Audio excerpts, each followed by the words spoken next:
Première partie. Les questions de l'homme. Chapitre 1er. Pourquoi ce vide en moi? Quand la sonde Viking se posa sur Mars, tout le monde s'émerveilla. Est-ce possible? On avait percé le secret de la mystérieuse planète rouge. Le rêve qui avait hanté de nombreuses générations d'hommes était réalisé grâce à un robot ingénieux conçu par l'effort du cerveau de centaines de savants et au prix de milliards de dollars. L'homme d'aujourd'hui veut explorer les grands mystères de l'univers, prédire les bizarreries de la nature, prévoir les tendances futures sociales ou politiques. Et dans le monde des affaires, les hommes cherchent à développer leur efficacité. On affiche dans les bureaux des recommandations telles que « planifiez votre travail et travaillez vos plans » ou « prévoyez ». À grands frais, on s'assure le concours d'experts capables d'améliorer la planification. L'économie, la politique et les affaires se modifient à un tel rythme qu'on peut assister en quelques jours à la transformation de l'orientation de tout un pays. Des sociétés ont appelé Pensée-usine un projet prévoyant avec 10 ans d'avance les usines nécessaires à la situation future de leur industrie. Dans notre vie quotidienne, nous avons un agenda sur lequel nous notons soigneusement nos rendez-vous et le programme de nos journées. Si nous ne faisions pas de plan, nos enfants n'iraient pas chez le dentiste, notre vie sociale et politique serait impossible. Nous tentons sans cesse de simplifier notre vie pour qu'elle s'écoule plus facilement. Mais que faisons-nous des grands problèmes de la vie et de la mort? Dressons-nous des plans? Pour permettre à notre vie d'être plus ordonnée, devons-nous chercher la réponse aux questions fondamentales dans le domaine moral et spirituel? L'homme l'a toujours cru. La preuve en est nos philosophes, nos psychologues et nos théologiens. Pourtant, aujourd'hui, la plupart de ceux qui recherchent la science et l'épanouissement de l'homme dédaignent Dieu. J'ai connu un jeune et brillant juriste qui ne semblait avoir aucun besoin de Dieu pendant le temps de ses études. Plus tard, il écrivit la biographie d'un homme célèbre, et pendant qu'il y travaillait, nous eûmes l'occasion de parler ensemble. Au cours de ces entretiens, je compris qu'il cherchait à résoudre un problème spirituel. Il le faisait en essayant de découvrir dans la vie de son héros l'épanouissement spirituel dont il avait lui-même besoin. Son héros croyait en Dieu et avait accepté le Christ dans son cœur, tout en ayant parfois des moments de doute. Ce jeune homme, après avoir cherché longtemps, a enfin trouvé, il s'intéresse maintenant aux choses spirituelles. Au début de nos conversations, je le prenais pour un agnostique, uniquement intéressé par les problèmes juridiques. Je pense maintenant qu'il avait soif de Dieu, sans le savoir, pendant toutes ces années de formation. L'homme autonome. On nous enseigne l'indépendance. Nous sommes responsables de nous-mêmes. Il nous arrive en voyant quelqu'un de dire « En voilà un qui s'est fait lui-même ». Nous le respectons et l'admirons. Il s'est hissé en se tirant par les lacets de ses chaussures. Une de mes émissions télévisées a pour titre « Dis maman, laisse-moi faire ça tout seul ». Et pourtant, en nous-mêmes, nous ressentons profondément une frustration. Je devrais être le meilleur. Je devrais être meilleur. Je suis fait pour une vie plus vaste que celle-ci. Pourquoi ce vide ? De tels sentiments, souvent inconscients, nous poussent à lutter pour atteindre un but inconnu. Nous cherchons peut-être à nous évader de cette situation en fuyant vers un monde imaginaire ou en régressant vers des niveaux de vie inférieurs. Nous pouvons aussi hausser les épaules avec dégoût en nous disant « À quoi cela sert-il ? Il me suffit de gagner ma vie sans me faire de bile. » Mais une pression intérieure profonde nous pousse invariablement à reprendre la lutte. C'est sans doute pour cela que les Américains ont été fascinés par le livre Roots, c'est-à-dire Racines, livre écrit par un noir américain, nous dit Billy Graham dans une note, qui a réussi à retrouver sa généalogie jusqu'à son ancêtre esclave arraché à l'Afrique. Édition Alta. C'est sans doute pour cela que les Américains ont été fascinés par le livre Roots, écrit par Alex Haley, après 10 ans de recherche pour découvrir son identité. Mon ami Rod McCune s'est senti déraciné et le cœur étrangement vide quand il s'est mis à la recherche de son vrai père. Le plus vieux livre de l'humanité est sans doute celui de Job, et ce patriarche un jour s'écria « Oh, si je savais où le trouver !» Job 23, verset 3. Cette recherche transcende la race, l'âge, la situation sociale, le sexe et l'instruction. Ou bien l'homme est parti de nulle part et cherche un lieu où aller, ou bien il vient d'un endroit précis et a perdu son chemin. En tout cas, il cherche. Aucun d'entre nous ne trouvera totale satisfaction tant qu'il n'aura pas découvert que ses racines se trouvent dans l'éternité. Un homme de science très connu, professeur d'une université de l'Est des États-Unis, a demandé à me voir. Un peu surpris, je l'ai rencontré dans une pièce tranquille de la maison des étudiants. Tout à coup, cet homme brillant, admiré par beaucoup et respecté comme un des meilleurs experts en son domaine, s'effondra devant moi. Quand il redevint maître de lui, il me dit « Je suis sur le point de me supprimer. Mon foyer est un échec. Je suis alcoolique en secret. Mes enfants me méprisent. Je n'ai jamais eu de principe directeur dans ma vie en dehors de mon ambition d'être un expert en physique. Je comprends maintenant que je ne connais pas les vraies valeurs. Je vous ai vu à la télévision et je ne comprends pas grand-chose à ce que vous voulez communiquer, mais je crois que vous savez quel est le vrai sens de la vie. » Il hésita, puis il me dit ce qui, j'en suis certain, fut très difficile à dire. « Je vous demande de m'aider. » C'était un cri de désespoir. Dans chaque culture, chaque pays, chez tous les hommes, depuis les illettrés jusqu'aux lauréats du prix Nobel, nous constatons le même phénomène séculaire, le mystère de l'anthropos, celui qui regarde vers le haut, de cet homme en recherche qui veut découvrir la signification profonde et souvent cachée de la vie.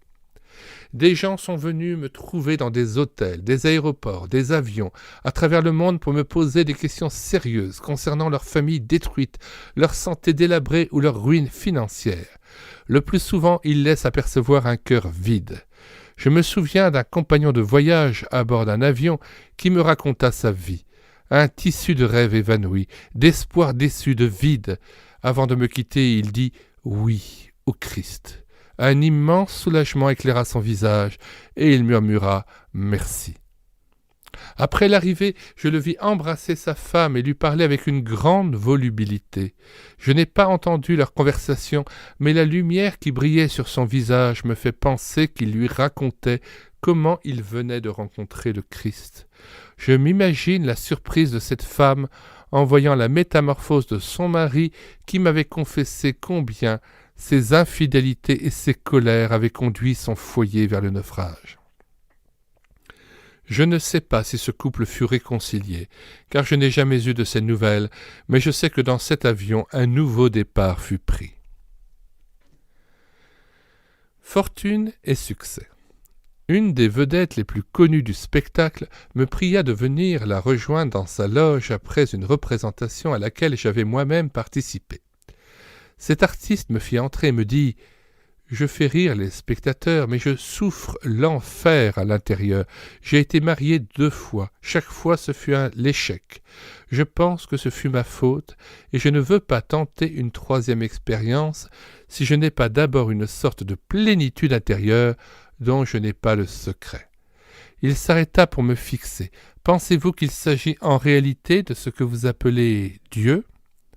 Sa fortune et ses succès n'avaient pas satisfait les besoins de son cœur. Tom Phillips fut appelé à jouer un rôle considérable dans la vie de Charles Colson, ce collaborateur de Nixon dont on a beaucoup parlé au cours de l'affaire du Watergate. Dans son livre Born Again, donc né de nouveau, Carlson répète ces paroles de Phillips. « Ce n'est pas facile à comprendre, mais rien ne comptait plus.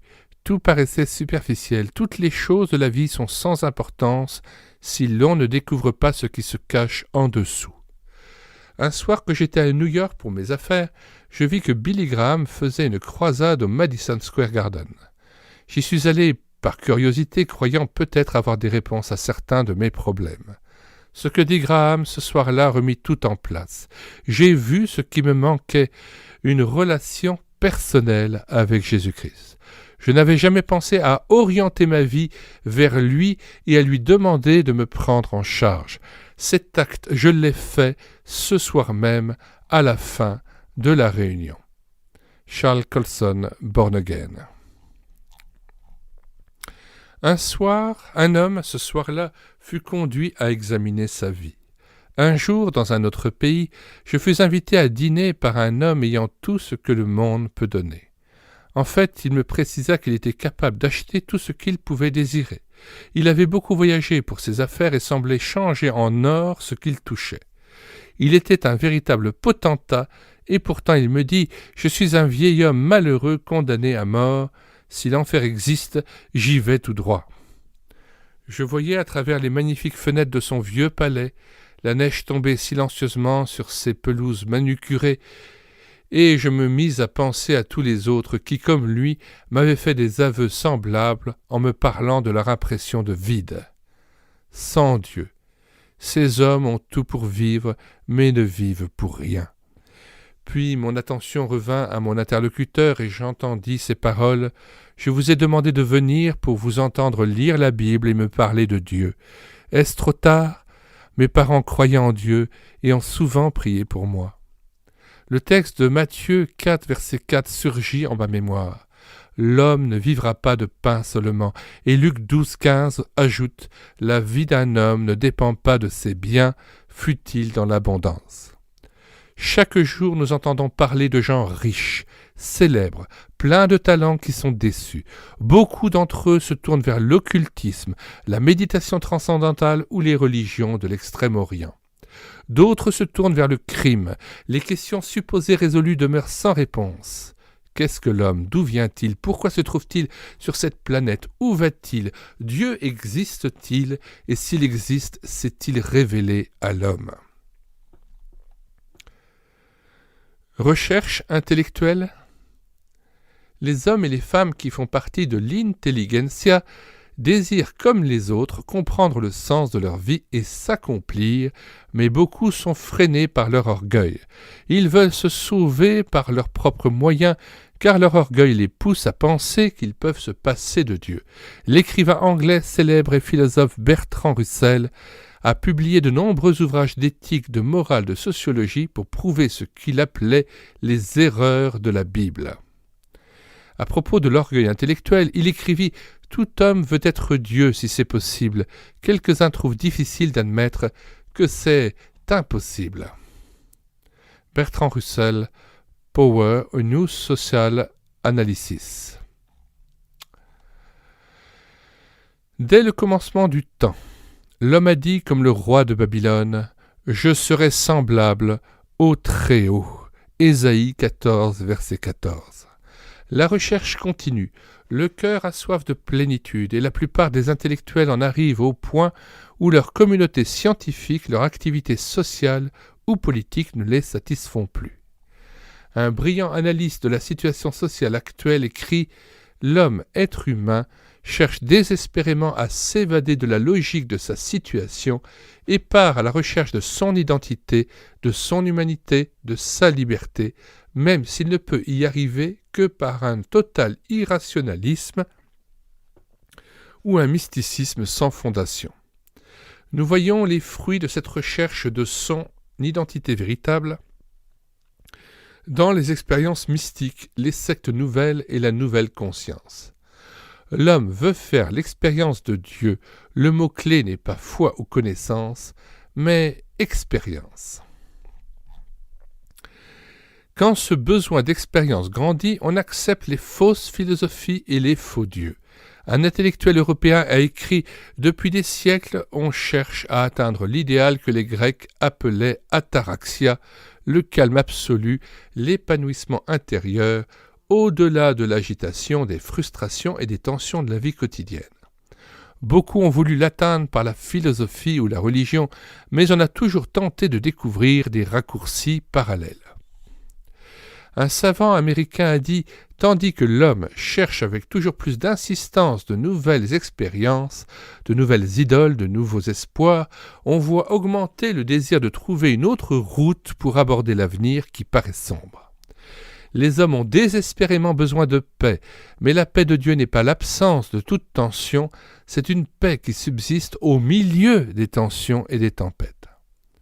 En Inde, à Calcutta, j'ai voulu voir cette femme exceptionnelle que le monde connaît sous le nom de Mère Teresa.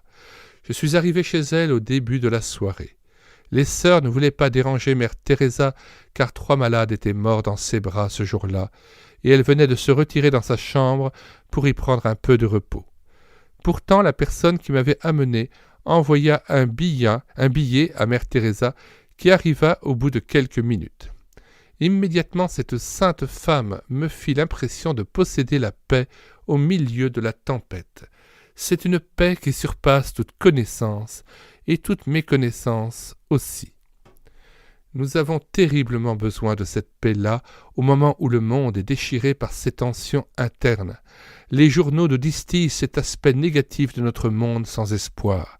Les maladies dont nous souffrons sont le terrorisme, la violence, les bombes, le suicide, le divorce, le pessimisme généralisé. Leur cause est notre refus orgueilleux de Dieu.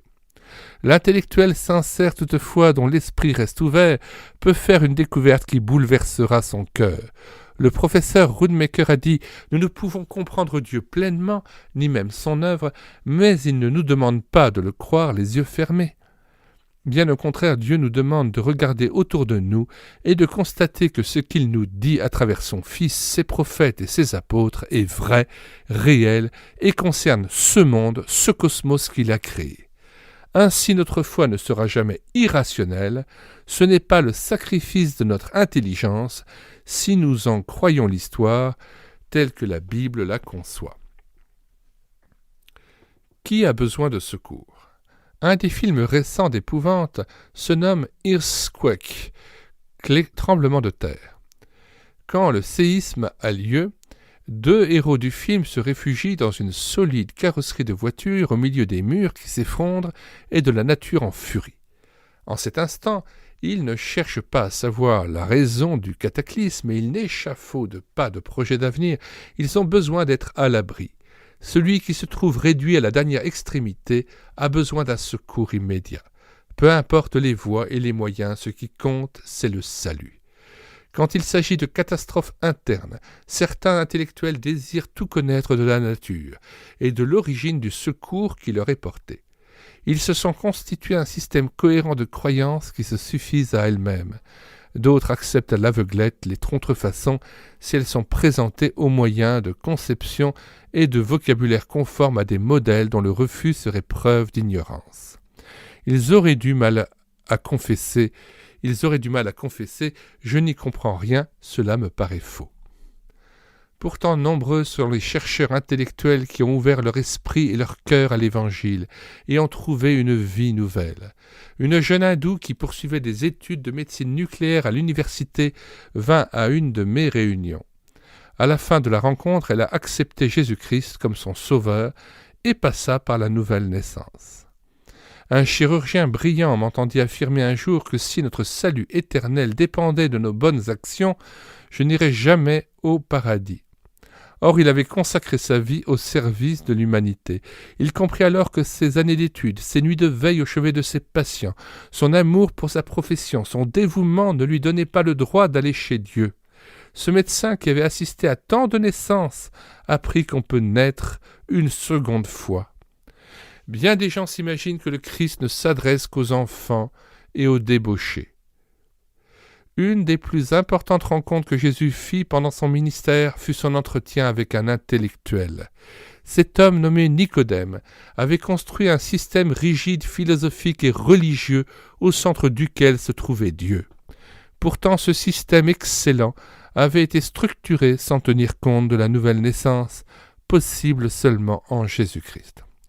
Que pouvait dire Jésus, le charpentier du village de Nazareth, à ce savant docteur juif ? Il lui dit en quelque sorte « Nicodème, je suis désolé de ne pas pouvoir te dire le comment des choses. Tu as constaté un fait que tu ne peux intégrer à ton système. Tu admets que je suis plus qu'un homme ordinaire car j'agis avec la puissance de Dieu. Tu n'y comprends rien et je ne puis rien t'expliquer parce que ton système ne me donne aucun point de départ. » Nicodème, cela n'est pas logique à tes yeux, cela n'a pas de sens dans tes conceptions. Avant de naître spirituellement, tu ne peux avoir de perspective spirituelle. Il te faut naître de nouveau. Nicodème en fut stupéfait. Comment un homme déjà vieux pourrait-il naître une seconde fois ? Pourrait-il retourner dans le sein de sa mère pour naître encore une fois? Jean 3, verset 4. C'est la question que se pose l'intellectuel. Comment peut-on naître de nouveau? S'il veut trouver la réponse, il doit abandonner presque la totalité de sa façon de penser pour se plonger dans le nouveau système. Il découvrira que ce qu'il jugeait impossible devient possible. C'est pour cela que seule une foi impossible, avec un Dieu vivant s'incarnant de façon terrestre et historique, et un salut dont le but est contraire à la nature humaine, et une résurrection faisant éclater la finalité de la mort, peut fournir une alternative à l'arbitrage universel de la mort définitive en ouvrant la porte à la vie nouvelle par une nouvelle naissance. Près de chez moi, dans les montagnes, un petit avion s'est perdu avec 4 personnes à bord. En même temps, une adolescente de 15 ans s'égara à peu près au même endroit, dans le massif des monts Great Smoky. La population de la région en fut bouleversée, car les 4 passagers furent tués et la jeune fille ne fut jamais retrouvée. Ma femme parla un jour de ces faits divers à un de nos amis. Ce dernier lui raconta alors une histoire qui lui était arrivée. Né et élevé dans ces montagnes, il était certain de ne jamais s'y perdre, car il y avait joué et chassé dans tous les coins. Un jour pourtant, il se trouva empêtré dans des buissons épais au milieu de grands rochers, si bien qu'il ne savait plus où il était. Il s'efforça de retrouver son chemin et finalement eut la chance de tomber sur un vieil homme vivant dans un chalet. Il dit à ma femme: « Jamais je n'oublierai le conseil de ce vieux montagnard. Mon garçon, si tu es perdu en montagne, ne descends jamais. Il faut toujours grimper vers le haut. Au sommet, tu y vois clair et tu peux retrouver la bonne direction. » Dans la vie, nous pouvons être en perdition. 2 solutions s'offrent à nous: descendre, et c'est la dépression, le vide, la confusion, la drogue, ou monter toujours plus haut. De notre choix dépendra la suite des événements, et si nous trouvons notre identité ou non. Dans cette époque de recherche, la plus importante est celle qui nous concerne en face de la vie et de Dieu. Cette recherche ne nous conduira dans la seule direction bonne que si nous prenons le bon chemin, celui de la nouvelle naissance. Nous mettons dans les commentaires de cette vidéo le lien d'accès à la page de téléchargement de cet ouvrage Renaître de Billy Graham sur médiathèquechrétienne.fr ainsi que la table des matières du même livre. Nous vous disons au revoir et à bientôt.